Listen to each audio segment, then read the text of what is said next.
Ben voilà, moi je voudrais vous expliquer ce qui m'est arrivé. Moi je suis un garçon qui a été élevé dans une famille chrétienne, j'ai toujours connu les choses de Dieu. Et comme tous les jeunes garçons, j'ai fréquenté. Je me suis marié avec une fille qui est devenue chrétienne à la suite. Le Seigneur m'a béni. J'avais un foyer formidable, j'avais tout ce qu'il me fallait. J'arrivais mieux à mes affaires, j'étais un garçon qui arrivait à mes affaires tranquillement.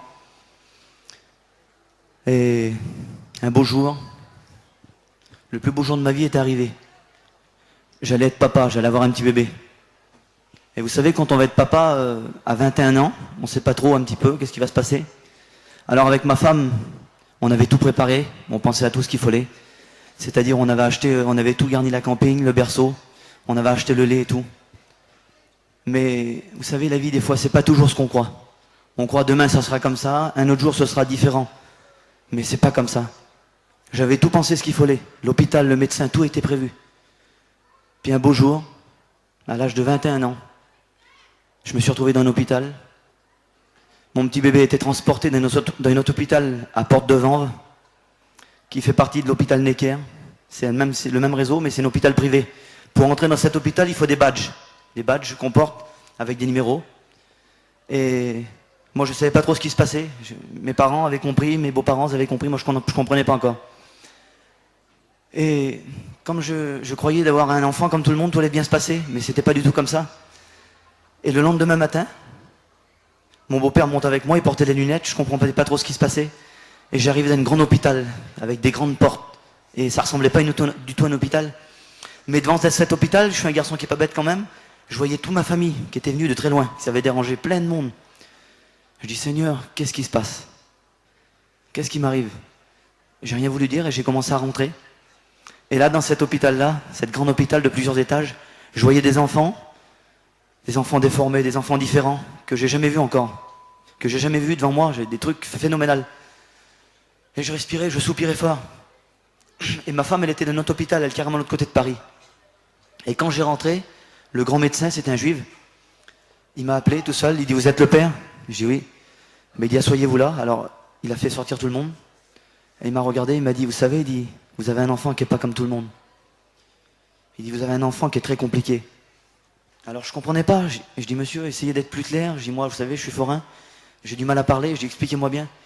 Ben, il dit, votre enfant a un ecchymose au cerveau, il a un bleu au cerveau, il a le cerveau plein d'eau, il a ses poumons, ça va pas du tout, il a un bras qui est tordu.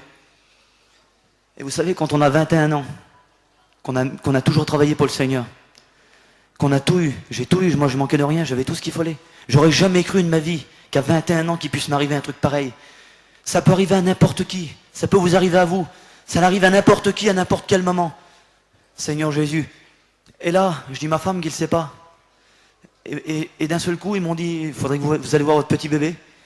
Alors je passe dans une pièce, ils me font monter au 3e étage. Du 3e étage, ils me font laver 2 fois les mains avec des brosses exprès. Ils me font mettre un chapeau exprès, ils me font mettre un max, ils me font mettre une habit complet, des souliers, des gants. Je dis, Seigneur Jésus, qu'est-ce qui m'arrive, où je me trouve, quoi faire? Et je pensais, je dis, Seigneur, avant j'avais mon père. Si je faisais un accrochage, un accident, il y avait toujours mon père qui était là. Je le réveillais, Opa, j'ai fait un accident. Opa, il m'arrivait ça. Mon père, il était là. Il était toujours là pour me soutenir, mais là, qu'est-ce que mon père pouvait rien faire pour moi, j'étais tout seul. C'était moi le problème. C'était pour moi. Alors qu'est-ce que j'ai fait? J'ai rentré dans cette chambre. Et là, Seigneur, je revois tout devant moi. Je vois un tout petit bébé qui est là. Et c'était mon petit bébé à moi. Il avait à peine 2 jours. Et puis je me suis tourné. Et je l'ai touché. Je dis, Seigneur, qu'est-ce qui m'arrive? Je dis, qu'est-ce qui va m'arriver? Qu'est-ce qu'on va devenir? Et puis ma femme, elle était de l'autre côté de Paris. Puis je n'avais pas dit la nouvelle. Et j'ai été voir ma femme, je l'ai encouragée. Je voulais pas lui dire ce qui avait arrivé. Et j'ai retourné chez moi. Et comme j'ai retourné chez moi, j'ai rouvert la camping, j'ai vu le berceau, j'ai vu le lait, tout était là. J'ai pensé à ma femme, j'ai vu le petit bébé, j'ai tombé par terre. J'ai dit, Dieu, qu'est-ce qui m'arrive? Qu'est-ce que je vais devenir?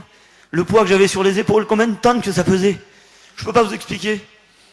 Et là, j'étais par terre, puis je peux plus m'enlever, je fais pleurer. Et d'un seul coup, il y a mon cousin Germain qui a ouvert la porte, c'était un rétrograde. Il a ouvert la porte, puis il m'a dit, qu'est-ce que tu fais là? Je dis, mon cousin, je pars à pleurer, je dis, qu'est-ce que je vais devenir? Tu te rends pas compte, t'as 21 ans, je me retrouve avec un enfant comme ça. Mais il m'a dit, t'es un enfant de Dieu. Il m'a dit, t'as fait une cassette, toi. Il dit, tout le monde écoute les cantiques, ils sont bénis. Il dit, toi, t'es un enfant de Dieu, t'es pas n'importe qui. T'as une chance, il dit. Faut pas que tu restes comme ça, il m'a fait comprendre. Et là, vous savez ce que j'ai fait? J'ai dit, Seigneur, je suis un combattant, moi, je suis un soldat. Je me suis levé debout. Je me suis lavé, je me suis rasé, je me suis habillé propre. J'ai été à l'hôpital encourager ma femme. J'ai été directement à l'hôpital vers ma petite. Et je le dis devant Dieu que ça s'est passé comme je vous le dis, il y a des témoins. J'ai été voir ma petite, j'ai rentré dans la chambre, c'était dur, je pleurais. Et le soir, vous savez ce que j'ai fait? Le Seigneur est témoin. J'ai été faire une réunion. J'ai été chanter un cantique le soir. J'ai chanté le cantique d'Ézéchiel, l'Éternel est mon rocher, mon abri. J'avais chanté ça à la réunion, je l'avais mal chanté, Seigneur. Mais j'ai mis tout mon cœur. Et le lendemain, vous savez ce que j'ai fait? Pour certains, je vais être un fou. J'ai jeûné toute la journée. Il y avait venu mon oncle, le pieux. Il était venu avec moi, il avait prié avec moi. J'avais mon cousin qui a jeûné avec moi toute la journée. J'ai jeûné. En 2 jours de temps, je le dis devant Dieu, en 2 jours de temps. Le lendemain, j'étais chez moi, pendant ces 2 jours, j'ai dormi. J'ai dormi pendant 2 jours. C'est impossible de dormir, je dormais. Et un beau jour, j'étais avec ma belle-mère et le téléphone il sonne. Et comme le téléphone il sonne, ma belle-mère apprend le téléphone et elle décroche. Et cette femme-là elle tombe par terre, puis elle pleure au secours. Je me recule et il y avait le placard et je me tenais contre le placard. Je dis, la petite elle est morte. Moi je dis ce qu'elle m'avait dit. Et vous savez, je vous le dis franc devant Dieu que c'est vrai. Je dis, Seigneur, ben je dis, prends-la. Je dis, si vraiment on va souffrir, puis si ça va être grave comme ça pour ma femme, je dis, vaut mieux que tu la penses, ça va être trop loin. Et d'un seul coup, mon beau-père il était au téléphone et c'est un homme qui croit pas du tout en Dieu. Il m'a dit, la petite elle a plus rien. Je dis, Seigneur Jésus. Vous savez, j'ai sorti dehors, il y avait des inconvertis, des gens qui croyaient pas du tout en Dieu. Je vais regarder le ciel et j'ai crié à Dieu de tout mon cœur. Il m'a entendu. J'ai crié, je les remercie tant que j'ai pu. J'ai hurlé au milieu du terrain. J'ai pas regardé aux gens, Seigneur Jésus. Ça me dérangeait pas du tout, les gens. Avec la victoire que j'avais eue, vous savez ce que j'ai fait? J'ai pris le téléphone. Mon père, il était ailleurs, j'ai téléphoné. Et au téléphone, je dis, opa, je dis, la petite, elle est guérie, elle a plus rien. Il a sorti, il la met en pédiatrie. Elle a plus rien du tout. Alors, mon père, il pleurait au téléphone et il priait aussi. Il était avec des hommes, il était avec Kéké, je crois. Et il priait. J'ai été vite à l'hôpital, et puis on suivait le chariot et déplaçait la petite. La petite, elle était ouverte, ses gros yeux à me regarder. Je dis, Seigneur Jésus, quelle beauté. Et évidemment, les médecins, eux, ils sont revenus, puis ils m'ont dit, vous savez, monsieur Ortica, il y en aura encore pour pas mal de temps, il faut qu'on fasse de la rééducation et tout ça. En 8 jours de temps, elle était chez moi dans la campagne. Et maintenant, c'est un enfant tout à fait normal. Je l'emmène à l'école, elle est première de sa classe. Elle a 5 ans, elle commence à parler anglais. Je sais pas si vous voyez un petit peu le Seigneur, un petit peu ce qu'il a fait. À 5 ans, Seigneur, c'est phénoménal. Maintenant, elle est bénie parce que c'est un enfant vraiment intelligent. Voilà ce que le Seigneur a fait dans ma vie.